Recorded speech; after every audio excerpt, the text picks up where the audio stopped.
Welcome! Today in front of me Realme Narzo 50i Prime, and I'll show you how to edit notification panel shortcuts on this device.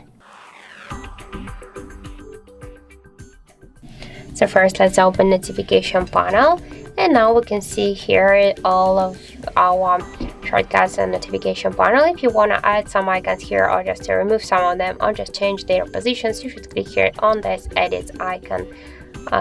And after that we can see here all the invisible icons, and just to add them you should hold the icon and after that drag it here to this up section. So hold and drag it after that by this way. If you want to remove some icons from here, just by the same way hold it and drag it to the down section. And to change the positions of the icons also, that's so simple, hold and drag it here. After that just go back, and now we can see here all the changes.